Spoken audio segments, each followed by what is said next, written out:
Olá, meu nome é Alexandre Nunes Silvério, eu sou engenheiro civil e engenheiro de segurança do trabalho e fã do Batman também, né? Há muitos anos, desde criança.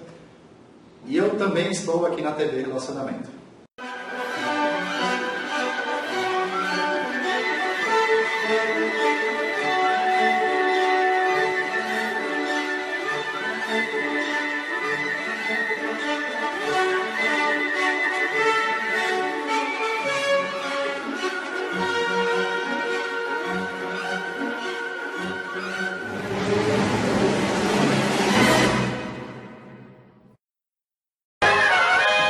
Olá, internautas, iniciamos mais um programa Quadrinhos para Quadrados Redondos.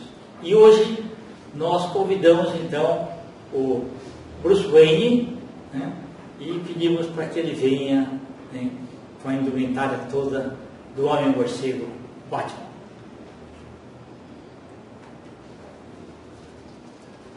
Na verdade, vocês nunca saberão a identidade do Batman, né? Não dá para saber se é o Bruce Wayne, se é o Wellington. Tudo bom, gente? Wellington Bispo, muito obrigado pela tua presença aqui, tá? Obrigado. O Wellington é um dos administradores do grupo aí do Universo Batman e nós vamos falar um pouquinho sobre a predileção dele pelo Homem-Morcego. Então, conta aí onde você nasceu e a pergunta principal, quando que você começou essa predileção aí pelo Batman? Bom, eu sou de São José dos Campos, né? Nasci lá e desde pequeno gosto muito de Batman porque o meu pai ele é desenhista. Então meu pai ele ilustra, a função dele. Hoje ele é advogado, mas trabalhou durante muito tempo como projetista, né? E desenha muito bem.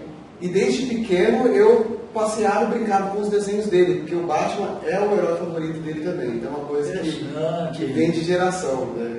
Vou até colocar uns desenhos aí para vocês poderem ver. Por favor, vamos colocar aqui, sim, não é dúvida, bacana. E foi nos quadrinhos ou foi na TV que você começou a gostar mais do personagem? Na verdade, como eu sou de 82, eu peguei uma era muito boa para mim do Batman, porque assim, foi uma era que depois do seriado de 60, né, que os quadrinhos estavam mais cômicos por causa de uma crise que aconteceu com os quadrinhos, dizendo que os quadrinhos estavam influenciando mal, né? Teve essa crise. Aí o Batman ficou muito cômico, a série de 60 que deu um fôlego de vida bom pro Batman também ficou muito cômica e depois meio que se perdeu, né?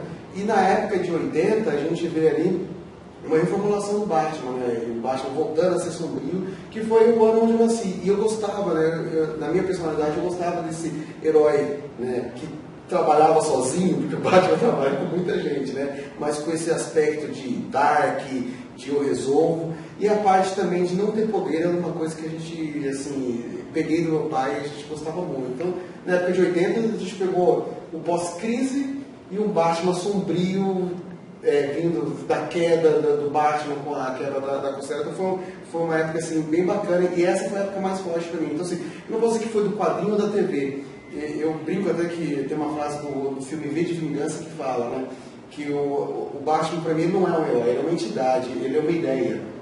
Então essa ideia de alguém querendo resolver um problema do lugar onde ele está, mesmo sem ter superpoderes, né? Então eu acho que isso que me fascinou. Bacana. Você me fez lembrar uma coisa muito interessante.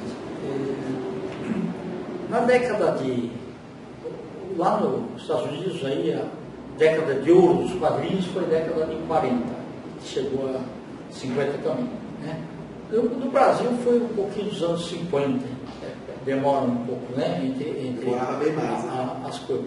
Mas eu me recordo que década de 60 eu fazia ainda o grupo escolar, que hoje seria o fundamental, e tinha um quadrinho na parede, que falava assim: hoje, mocinho, aparecia um rapaz dentro de mim e amanhã bandida, aparecia atrás das grades. Então, a sociedade, os professores, a igreja achavam que se você lesse os quadrinhos, você poderia ser um delinquente no futuro, né? E eles estavam totalmente errados, porque na década de 80 foi levado à nona arte. Exatamente. Então, uma pena que aqueles muitos gibis antigos, os pais queimaram, a sociedade, a igreja, né? Porque achou que aquilo fazia mal. E eu aprendi a ler e escrever com quadrinhos. Ainda bem que muita gente também. É muito legal. E você falando isso, é interessante porque assim, o meu filho hoje ele está introduzido, assim como eu fui introduzido, meu filho está introduzido. Ele ganhou um mangá, aí não sou por baixo, né, do Naruto, que ele leu assim, pegou de trás para frente, como são os mangás, né, e rapidinho, né, a gente ainda fica, volta tal, meu filho, e em coisa de minutos ele devorou o livro. Então assim, a gente sabe que é importante, né, como você mesmo falou, a leitura, o aprendizado, a história em quadrinho, o roteiro ele tem início, meio e fim, e ele tem a jornada do herói, tem a motivação. Então isso é uma coisa muito legal e que serve muitas vezes de espelho pra gente, né? Eu tenho na minha vida uma ideia, uma proposta de não desistir, né? Não desistir. E isso vem também, assim, muito do Batman, né? Eu sou cristão, isso vem também bem de uma ideia cristã, mas eu me espelho muito no Batman nessa ideia de não desistir. Quer dizer, quando o Batman está mal, ele reagrupa, né? Ele sai de cena, ele não faz loucura, reagrupa e volta para enfrentar de novo. Então, é legal porque, assim, lógico, tudo tem o seu exemplo ruim e o seu exemplo bom, mas eu acredito que nos quadrinhos tem muitas lições interessantes aí. Sim, e eu me recordo aí quando ele decide ser o Batman, ele tem que se preparar física e mentalmente. Exatamente. Né? Então não é só assim, estudar e ele realmente era um químico, porque fazia aquele centro de utilidades que tinha tudo, né? O projeto do Batmóvel, então são surpresas muito agradáveis. Né? Exatamente, ele era um projetista, como você falou, assim, não era uma questão de simplesmente ou ter o dinheiro ou simplesmente se aventurar com uma roupa assustadora. Não, ele teve um preparo, né? Quando a gente vê o quadrinho do ano 1, que é um quadrinho do Frank Miller, excelente. Sim. Você vê que ele tenta primeiro fazer, ele tem todo o preparo de artes marciais e tenta e descobre que não era suficiente. Aí ele coloca uma lenda urbana atrás dele. E aí a luta que vem da jornada dele, a jornada do herói, que é uma luta mental, sempre lutando com aquilo, vencendo aquele trauma dos pais, né? O duelo, né, eu digo dessa época do pós-crise, de não matar, né, de não se tornar igual ao vilão. E aí a gente tem histórias incríveis, porque a Bat-família cresceu, ele inclusive teve um filho chamado Damian, né, e esse filho foi lançado num gibi, numa HQ antiga que chamava O Filho do Demônio. Mas a ideia era só lançar um garoto que nasceu lá de um relacionamento dele com a Talia. Aí depois o Grant Morrison, ele trouxe de volta isso e trouxe o Damian, que é um menino revoltado, né? Porque ele cresceu com a Liga dos Assassinos, então ele tinha tudo, tinha todo o dinheiro da Liga dos Assassinos, capangas que se matavam para o aprendizado dele, então ele achava que era dono do mundo, né? E depois descobre que aos 10 anos ele descobre que o pai dele realmente é o Batman, e além de tudo ele é filho do Batman. Então assim, e é legal porque traz isso, e o Batman tem um relacionamento de pai e filho, já foi provado que até então o Batman não era um bom pai, ele tentou chegar ao Dick Grayson como pai, teve dificuldade, o Jason Todd, né? Então assim, essa relação é muito legal, que o preparo do Batman mental também foi construído de acordo com a jornada. Porque às vezes a gente acha, não, vou me preparar e estou pronto. Não, o caminho é muito importante, né? A gente acha que o início e o fim do destino são os interessantes, mas na verdade é a jornada que constrói, né? Que faz o destino valer a pena. É verdade. Então, isso daí é muito bacana, porque a gente vê o seguinte, o que eu gostava também disso, que eles falavam assim, o Bruce Wayne ele tinha a Fundação Wayne, e através da Fundação Wayne ele ajudava escolas, ajudava o pessoal carente, né? Bacana. E com esse comentário que você falou, a gente vê o seguinte, mesmo sendo milionário, não é fácil, assim, você criar o Dick Grayson, né? Certo? Também. Porque assim, você pode ter todo o dinheiro do mundo, né? Ou até o Damian, mas o dinheiro não é tudo. Não é. E na verdade, a personalidade da pessoa, você não muda com dinheiro. Não muda. Assim, o Dick já chegou com uma certa idade e com um trauma muito grande. Sim, né? exato. E foi tutoriado por um cara que já vinha de um outro trauma, que teve o relacionamento com os pais cortado aos 10 anos de idade. Exatamente. Então, assim, então ele não tinha nem assim, um exemplo, porque o Alfred, que para mim é o grande aliado do Batman. E é um mentor, né? É um mentor, mas sempre se colocou na condição de mordomo. Exato. Mesmo o Bruce não, e é um mordomo que tem uma grandeza enorme. Absurda. Absurda. Então, assim, ele tem o Bruce Wayne como a missão da vida dele. Exato. Não o Batman, o Bruce Wayne. Ele não é um funcionário, ele é a missão. Exatamente. É muito bacana. Então, e é difícil porque aí o próprio Bruce não tinha esse exemplo. E ele, como a vida foi dura com ele passa essa dureza para os seus garotos, né, vamos dizer assim. Então, assim, mas voltando no assunto do dinheiro, realmente não é tudo, porque Gotham, né, e Gotham é muito legal, porque ela é um personagem, né, ela se tornou um personagem também na história.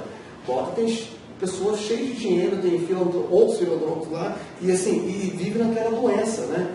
E o próprio Bruce tenta, né, fazer isso com dinheiro, foi citado nas fundações Wayne, né, nos orfanatos. Aí o Cobblepot, né, o Pinguim, quer também esse mérito, ele fala, nossa, eu também quero ser alguém legal, não quero ser só o cara da máfia. Então, assim, na própria disputa com o dinheiro também é difícil, né? A gente tem histórias incríveis aí que o Thomas Elliot também aparece e também tem dinheiro. A gente vê que, assim, que pro Batman ser pai é muito difícil, porque é um cara que tem um propósito de vida muito absurdo, que hoje eu fico pensando, eu tenho 2 filhos, né? Eu trabalho, sou empresário, trabalho e tenho que arrumar tempo com eles, né? E aí, imagina se eu sair de madrugada, parando os malfeitores aí, como é que eu vou cuidar dessas crianças? Então, mas é bem interessante. E o legal é que faz parte dessas dificuldades que começaram a colocar para os heróis, né? Que eu gosto muito do azulão, do Super, mas eu acho que o Super foi criado com muitos poderes, muito tudo. E assim, os antagonistas do Super não tinham essa riqueza que os antagonistas do Batman têm. Porque eles estão enfrentando um homem cheio de dinheiro, né? Mas é um homem. Se acertar a bala, sempre ele morre. Sem dúvida. E assim, quando ele coloca a roupa do Batman, ele não tem dinheiro. Ele é o homem da justiça. Né? Entendeu? Ele não compra ninguém nem nada. Ele quer a lei e a ordem. Exato. Então, é bacana nesse sentido, né?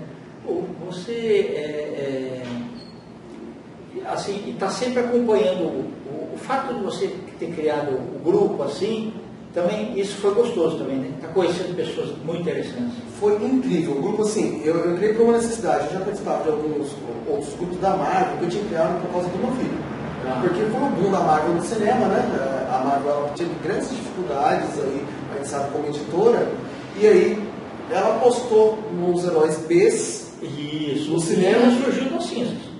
E eu acho que tem todo o mérito. Tem gente que, por eu gostar mais de DC, acho que eu não posso elogiar a Marvel. Não, acho que ela tem todo o mérito. É um outro perfil, exato, tem piadinhas, eu não vejo nenhum mal. O Wellington, não vejo nenhum mal, né, nos filmes com piadinhas, tem gente que não gosta e tal. Porque o filme ele não é feito só com fã.